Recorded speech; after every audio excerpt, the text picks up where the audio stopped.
Welcome to another edition of Your Money, Your Life, our personal finance podcast focused on improving your life through financial wellness, brought to you by Black Enterprise Digital. I'm your host, Alfred Edmond Jr. On every episode of Your Money, Your Life, we address the topics and issues you deal with every day as you strive to make the most of your money and the best of your life. Via discussions and insights with the top experts on everything from decoding your financial behavior and achieving financial freedom to conquering debt and creating a legacy of multi-generational wealth. On this edition of Your Money, Your Life, we'll address what can be the most intimidating, though necessary aspects of financial wellness. Creating an emergency fund to help cushion you through tough times. Our guest expert for today's edition of Your Money, Your Life is the one and only author, speaker, and financial educator, Tara Jackson, also known as Madam Money. Welcome to the show, Tara. Thanks for being here. Thank you for having me. So before we get started on today's topic, let's share with our listeners the exciting things you're doing right now. What's your financial life like today? What's new? Well, it's been awesome. Been traveling the United States, talking about my book, Financial Fornication. Also preaching the gospel of dualpreneurship, which is being a full-time or part-time employee, but also having entrepreneurial ventures. We call those dualpreneurs, those dual engine income winners in there. So that's really ramping up. And I'm about to release my next book, The 4 Financial Languages. So it's been very busy. I'm looking forward to it. Always have fun talking about money. Money is supposed to be a fun conversation. Oh, no doubt. And I have to say, I've said this to her before, she knows this is not new. Financial Fornication is probably one of my top 3 favorite money books. Not just because the information is good, but the whole understanding of financial fornication as a metaphor for the direct impact it has on your life and relationships is really, really insightful work. Absolutely. I mean, and I had to share my story, even though it was sparked by a lot of the celebrities that used to be my clients. But I had to look at my own self and realize that I was being financially promiscuous and ended up with financial STDs, substantially tremendous debt. Yep. So I had to have cures. And so at least we can have the conversation by giggling a little bit, understanding the relationship and how it does impact our financial health as well. Okay, so let's jump right into it. When you talk about financial wellness, and that's what the show is all about, that your financial health has a direct correlation to the quality of your life. Absolutely. And your own mental, emotional, physical wellness. So talk about the importance of having an emergency fund as kind of a foundational element of having just general peace of mind? That's a really great question, because it's almost like jumping out of a plane. You kind of want to know that you have a safety net, a parachute, if you're going to jump out the plane. Even if you're just jumping out to step 2 feet, you want to know that you have something in place so you don't get hurt or something doesn't go awry, because something always goes wrong some way, shape, or form, and you just want to be prepared for that. Whether the car breaks down, whether someone gets sick, whether there's a death in the family, we have, something breaks in the house. We need to have something that does not hurt our financial foundation. And so that emergency fund, and I also call it an opportunity fund, is what can help us fund those life changes or those life emergencies and the opportunities. What if you have an opportunity to go on vacation, opportunity to start a business, opportunity to do something? Do you have that cash to be able to pay for that opportunity? So it's not just about an emergency, something bad happened. What if there's a good something that happens that you need to fund as well? And so we're talking about having a minimum of 6 months worth of your either household income or your annual salary, ideally 12 months. And I want to also talk about not just when you decide to jump off the plane, maybe you want to change jobs. Sometimes you're pushed off the plane.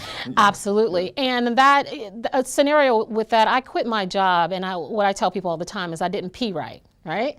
I didn't pee right. I didn't plan, prepare, position, and praise right. And one of the main things was I knew I was going to leave that job. I knew probably 2 years before. I should have started saving more, positioning myself for the exit, but I didn't. And then when I decided to jump off that plane, I had to use my emergency reserve, which was my 401k. Wow. And then when you blow through your 401k and you don't have a savings, you don't have anything. Right. So I had to start from the beginning because I just didn't pee right. I didn't position and plan effectively when I knew what I was about to do. And a lot of us know if we hate our job. A lot of us know if there's going to be transition. A lot of us know if we might lose our job. Yes, yes. You know what I mean? Layoffs are rarely a true surprise. Exactly. So a lot of things that are emergencies are very rarely surprises. There are some surprise emergencies, but a lot of things, they were on their way coming. We kind of saw it coming, but we did nothing. We had this analysis paralysis, or we had that fear paralysis that stopped us from doing what we were supposed to do. And, you know, talking about 12 months and 6 months worth of income sounds very intimidating, right? You know, but how do you eat an elephant? One bite at a time. So you're not able to eat the elephant if you don't take the first bite. And that's what we need to talk about right now is how do we take the first bite? How do we get started? Take the first step towards our emergency and opportunity savings. So you're leading right into the main meat of our conversation. Some of the ways you can take those bites, some of the steps and habits you can adopt now to begin building this emergency fund, what I call the Forget You Fund. The F used to stand for something different. but you could say, listen, if everything goes wrong, I know I can make it for 6 to 9 months to 12 months while I figure out what my transition is going to be. Or as you said, if I'm going to start a business, or I'm going to become a dualpreneur, I don't have to rob Peter to pay Paul to get things going. So what tip would you offer to start out with to begin to establish this fund? One of those, if you're listening and you're working paycheck to paycheck, you don't know how you're going to save, or if you know you're going to save. One of the first things I did was I evaluated my spending, right? And I killed a lot of what I call dead subscriptions. So those are the $9.99s, the $10.99s, the $19.99 subscriptions that I no longer use, but it's still coming out of my account, right?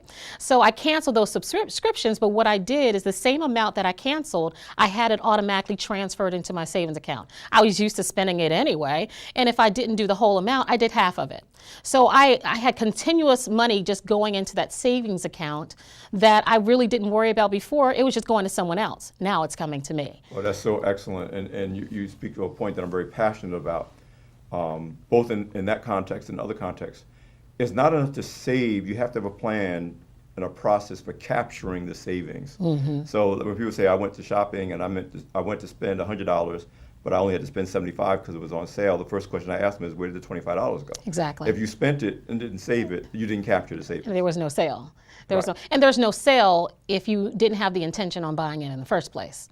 Great point. Right? Great So point. it wasn't that you saved $25, you lost $75.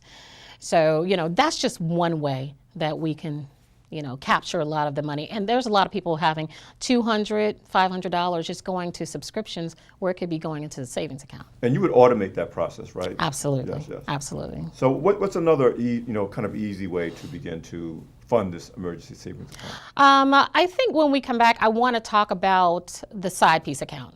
I need to really talk about that. Yeah. So we already talking about peeing and side pieces.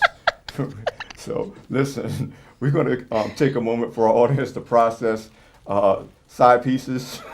And side piece account. Side piece account, that's right. Let's get the context right. And get some more excellent insights from Tara Jackson. We'll be right back in a moment.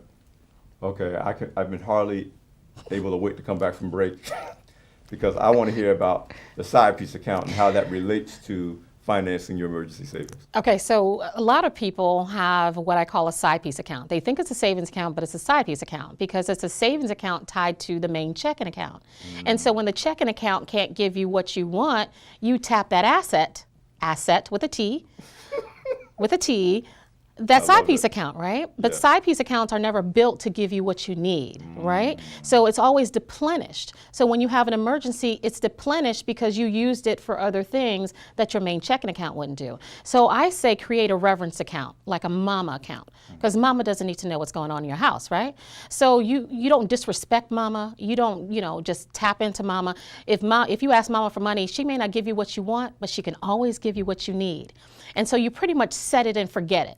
You have that direct deposit money going into another financial institution, maybe another credit union, and all you do is save. You don't have a debit card to it, so it's not as easy to get to, but it's accessible when you need it. So it's very important that we start reverencing that savings, emergency savings, opportunity savings, instead of treating it like that side piece account, because that can be very disrespectful when you're trying to save towards your emergencies and opportunities. No doubt, no doubt. And what I like about both of your first two tips again, is that it's money that you won't feel going. Again, if you were canceling subscriptions, you were paying it anyway. You're just redirecting that money. Absolutely. The same thing with creating the Mama account. If you don't have any checking account attached to it, a debit card attached to it, eventually you don't feel it going. And when you talk about taking the elephant bite by bite, the beauty of it is that it grows faster than you think when you're not paying attention to it. Absolutely. You don't feel it anymore. Absolutely, and you don't spend what you don't have access to. So that's the biggest thing. Now, you don't want to overspend. Now, overspending is you get like, oh, I'm going to save $200, and then the few days before payday, you're out of money. And so you have to be able to look at your budget. Now, savers like budgets, spenders like myself, we like spending accounts. So we spend on savings, spending on investing, spending on giving, and we like to spend. And so you have to understand, respect your spending account or your spending plan or your budget, that's the term I like, so that you can put enough money aside to help build that. And you're right, it's just like planting a seed in that tree. So the problem is a lot of us are eating the seeds. We plant the seeds and we eat the seeds and wonder why there's no tree growing. So we have to put it somewhere where we can plant the seed, nurture it, and give it some time to grow, so that we can use the shade, I call it the fruitful financial shade, when we have those emergencies and opportunities. Don't you just like the way she talks? I like the way she talks. I like how I like the way you explain things in a way that just the average person can not only understand it, but they can relate to, and they can respond emotionally to it and not just intellectually to it. Because we don't change things if we don't respond emotionally. Exactly. We may intellectually understand it, but it doesn't move us to do something different. Exactly. And just because we know better doesn't mean we do better. Absolutely. If we don't like the way it feels, that's when we do something. So if it hurts us or if it gives us pleasure, that's what we'll do. We're pleasure principle seekers, right? So if it feels good, if I see my savings account growing and it feels good, I'm going to keep doing that. Right. But if you tell a spender not to spend money, I promise you they're going to spend your money, my money, and everybody else's money, because it affects their pleasure principle. But the pleasure principle is spending. So why not tell a spender to spend on savings? Ah, excellent. And so that's what we need. I'm a financial fornicator, so I need to spend money on savings and investing.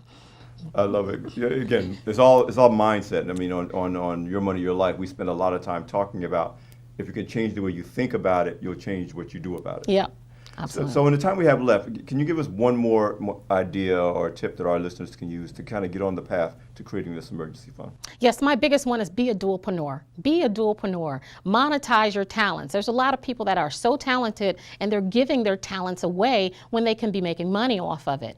Or they want to go find a second job and make more money, but the IRS, they only benefit employers and entrepreneurs. They don't benefit employees. So if you feel like you need extra money, network marketing, some people do that. Some people cook. Some people sell stuff on Etsy or Instagram or whatever. But let your job pay your bills and you create an entrepreneurial venture that can bring you in more money. That way, if you bring in more money, you can pay off debt and you can add more to your savings. So with the money that I use with my entrepreneurial ventures, I pretty much split it in half. Half of it goes to my savings because I have to rebuild it, right?